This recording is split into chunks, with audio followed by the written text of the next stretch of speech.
ज़िंदगी की सबसे खूबसूरत चीज़ आपको मिल गई है, आपका बेबी। और ये बेबी मिलने के बाद में एक दुनिया बदल गई।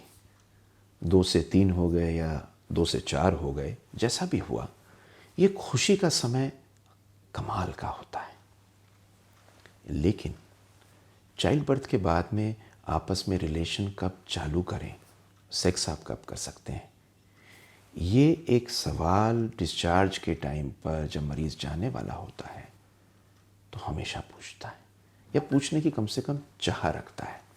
तो इस वीडियो में हम आपको बताएंगे कि when can you start resuming your relationship और हैव सेक्स आफ्टर डिलीवरी।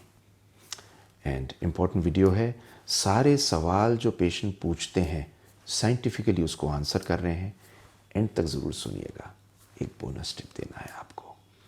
मैं doctor Sunil Jindal, reproductive medicine specialist. मैं और मेरी वाइफ डॉक्टर अंशु बहुत हाई रिस्क ऑब्स्टेट्रिक्स देखते हैं। इन सब चीज़ों के जवाब आपको देने चाहते हैं। लाइक सब्सक्राइब ज़रूर कर लीजिए, नोटिफिकेशन कर लीजिए और शेयर कर लीजिए। Just see this video.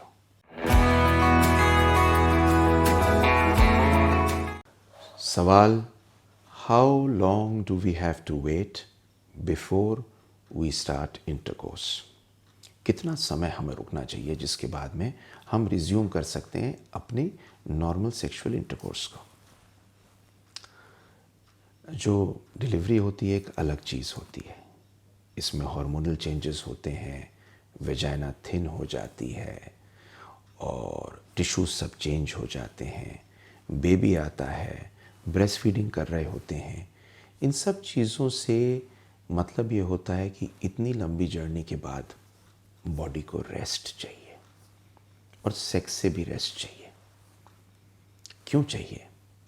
क्योंकि टिश्यूज़ जो खिंचाव में आते हैं उनको वापस आने में समय लगता है।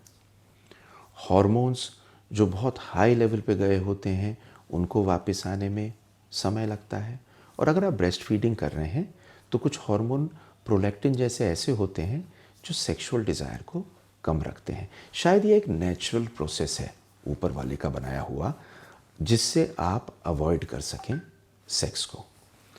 नॉर्मली करीब करीब मान के चलिए कि 6 हफ्ते से 8 हफ्ते के बाद में आप रिलेशनशिप चालू कर सकते हैं। किंतु ये सब डिपेंडेंट है आपकी डिलीवरी के ऊपर। एपिजियोटमी अगर नीचे से कट लगाया गया है उसकी हीलिंग के ऊपर, तो नॉर्मली एक चीज़ को देख लें, जब टिश्यू हील हो जाए तभी सेक्स करें, वरना ब्लीडिंग का, टिश्यू में चोट का और इन्फेक्शन का एक चांस बन सकता है।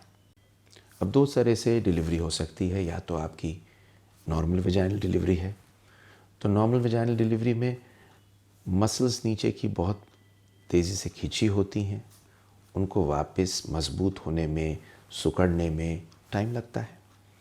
वेजाइनल डिलीवरी में नीचे इंजरी भी हो सकती है, एपिजियोटमी भी हो सकती है, उसे हील होने में कम से कम 6 हफ्ते लगते हैं। हार्मोनल चेंजेस भी होते हैं इसमें। तो मान के चलिए वेजाइनल डिलीवरी के बाद में 6 से 8 हफ्ते का रेस्ट पूरे शरीर को चाहिए होता है। फिर आप कहेंगे साहब सिजेरियन हुआ है अब तो, पर सिजेरियन में भी वेजाइनल सेंसेशन चेंज होती है, टिश्यू पे फ़र्क पड़ा होता है। हॉर्मोन्स की वजह से नीचे भी स्ट्रेचिंग होती है और पेट पे तो इंसिजन होता ही है ना, तो पेट का इंसिजन भी हील होने में करीब करीब 6 हफ्ते लेता है। तो उस पर भी ज़ोर पड़ना ठीक नहीं है। तो वेजाइनल डिलीवरी और सिजेरियन सेक्शन दोनों के अंदर 6 से 8 हफ्ते का रेस्ट चाहिए। Is bleeding after sex normal after delivery? क्या बेबी पैदा होने के बाद में सेक्स करने में ब्लीडिंग होने का चांस होता है? तो होता है। वो इसलिए होता है कि ब्लीडिंग कुछ टाइम तक चल ही रही होती है, टिश्यू सेंसिटिव होता है, और टिश्यू सेंसिटिव होने के बाद में वेजाइनल टिश्यू में, सर्वाइकल टिश्यू में ब्लीडिंग का चांस बढ़ा होता है। तो थोड़ी ब्लीडिंग हो सकती है जब आप सेक्स करते हैं चाइल्ड बर्थ के बाद में। Effect of pregnancy on libido. Pregnancy जब होती है उसके बाद में जब बेबी पैदा हो जाता है तो सेक्स की इच्छा कम क्यों करती है? तो सेक्स की इच्छा कम इसलिए करती है कि शायद ये एक शरीर का समय है जब शरीर चाहता है कि आप सेक्स ना करें। तो ये कैसे करती है कि अगर आप ब्रेस्ट फीडिंग कर रहे हैं तो प्रोलैक्टिन बढ़ा होगा और वो ईस्ट्रोजन को कम करेगा, तो हार्मोनल है। दूसरा, बॉडी को रिकवर करने में टाइम लगेगा। और ये देखा गया है कि एक स्टडी है जिसको मैं यहाँ लिंक कर रहा हूँ। इस स्टडी में 89% लोगों ने सेक्स रिज्यूम कर लिया, लेकिन करीब करीब 6 महीने तक। तो 6 महीने तक लग जाते हैं लोगों को। और जो सेक्सुअल डिज़ायर होती है बॉडी के ठीक होने के बाद में, ये करीब करीब ये मान के चलिए कि ये 6 महीने तक लग सकते हैं नॉर्मल आने के लिए। बेबी आने के बाद में वैसे भी रात की नींद तो बेबी ख़राब करता ही है, मेहनत ज़्यादा होती है, एक अलग दुनिया होती है, मूड में भी फ़र्क आता है। तो ये सब चीज़ें उसको अफेक्ट करती हैं। खैर साहब, अब बेबी हो गया है और अब हम आपस में रिलेशन बना रहे हैं, तो कितनी जल्दी हम प्रेग्नेंट हो सकते हैं दोबारा से? बहुत से लोग प्रेग्नेंट इमीडिएटली नहीं होना चाहते, इसलिए पूछते हैं। और कुछ लोग इसलिए पूछते हैं कि कितनी जल्दी हो सकते हैं, ये जानना ज़रूरी है। तो 2 चीज़ें हैं। एक चीज़ तो ये है कि आप ब्रेस्ट फीडिंग कर रहे हैं और दूसरा है ब्रेस्ट फीडिंग नहीं कर रहे।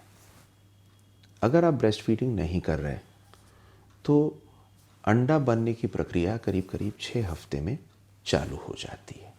तो अंडे बनने की प्रक्रिया अगर 6 हफ्ते में चालू हो जाती है, आप ओवुलेट करने लगते हैं और आप इंटरकोर्स करते हैं, तो प्रेगनेंसी हो सकती है। लेकिन अगर आप ब्रेस्ट फीडिंग कर रहे हैं तो वो एक नेचुरल कॉन्ट्रासेप्टिव का काम करती है और इसके अंदर आपके हार्मोन्स प्रेगनेंसी नहीं होने देते।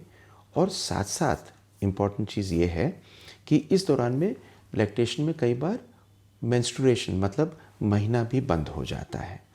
तो अगर आप देखें कि कभी भी अगर आप लैक्टेशन कर रहे हैं तो एक नेचुरल कॉन्ट्रासेप्शन तो है, पर फूल प्रूफ नहीं है। इसलिए जब भी आप इंटरकोर्स करें, अगर आपको रुकना है बेबी के लिए, तो आप कॉन्डोम का इस्तेमाल करें या 8 हफ्ते बाद आप कॉपर टी लगवा सकते हैं। हार्मोनल नॉर्मली नहीं लेना चाहिए क्योंकि इस टाइम पर ब्लड क्लॉट होने के चांसेस रहते हैं। अपने डॉक्टर से कंसल्ट करें और प्लीज़ समझें कि कॉन्ट्रासेप्शन करना ज़रूरी है। क्या सेफ़ है इमीडिएटली जल्दी प्रेगनेंसी करना? क्या पहली प्रेगनेंसी के 1 साल के अंदर हम बेबी कर लें? चांसेस प्रेमेच्योर डिलीवरी के और कुछ डिफेक्ट्स के बढ़ जाते हैं। तो कायदा ये कहता है कि कम से कम 12 से 18 महीने बाद अगला बेबी करना चाहिए। तो ये स्पेसिंग होनी ज़रूरी है और इसके लिए जो मैंने आपको कॉन्ट्रासेप्शन बताया है उसका यूज़ करें। ब्रेस्ट फीडिंग कर रहे हैं तब भी यूज़ करें क्योंकि कभी कभी ब्रेस्ट फीडिंग के दौरान भी प्रेगनेंसी हो सकती है। अब है बोनस टिप कि आप क्या क्या करें जो आपकी सेक्स लाइफ फिर से वापस आए और बहुत मज़ेदार हो जाए। तो देखिए, आपको अब कुछ टिप्स देता हूँ। एक तो धीरे चलिए, जल्दी मत करिए, just take it slow. After the first few weeks just take it slow, don't be in a hurry, love each other, cuddle each other, be with each other, feel that intimacy with each other. Point number 2, increase foreplay. Sex सिर्फ penetrative sex नहीं होता, sex एक पूरा process होता है। इस पूरे process के अंदर आप फोरप्ले कीजिए, आपस में एक दूसरे को मोहब्बत कीजिए, वो बड़ा इम्पॉर्टेंट है शुरुआत के लिए। तीसरा, एक लुब्रिकेंट ज़रूर यूज़ कीजिए। ड्राइनेस होती है, lubricant specially water based lubricant से you will be comfortable. Kegels exercise number 4। Kegels exercise एक एक्सरसाइज होती है जिस पे एक वीडियो बनाऊंगा, पर कीगल एक्सरसाइज होती है जब आप नीचे के रास्ते को टाइट करके अपने नीचे के रास्ते को ऊपर की तरफ खींचते हैं टाइटली। उससे नीचे की मसल्स, वेजाइनल मसल्स जो लूज़ हो गई हैं वो टाइट होती हैं। तो कीगल्स एक्सरसाइजेस कीजिए। थोड़ा समय निकालिए। बच्चा होता है, रोता है, परिवार में नई नई चीज़ें आती हैं, एक दूसरे के लिए थोड़ा समय निकालिए और उस समय में एक दूसरे के लिए, साथ के लिए, मोहब्बत के लिए कुछ ऐसा समय निकालिए जो सिर्फ आप दोनों का हो। अपने पार्टनर से बात कीजिए। देखिए, कुछ लोग होते हैं कि बात नहीं करते और बस सोचते हैं कि आँखों ही आँखों में इशारा हो गया। ऐसा होता नहीं। आपस में बात करके एक दूसरे को समझने की ज़रूरत होती है। तो एक दूसरे से बात कीजिए। और अगर सच कहूँ, ये एक ऐसी चीज़ होती है जिसमें वापस में एक दूसरे को सपोर्ट करके आप आगे जा सकते हैं। Have a lovely life. This is what I wish for all of you. I love it when all of you have a baby. And on top of that, when you bring that baby together into this new world with love and affection. I hope you like this video. अगर अच्छी लगी तो like subscribe कीजिए और देखिए मेरी अगली video. Love you all. Thank you very much for watching.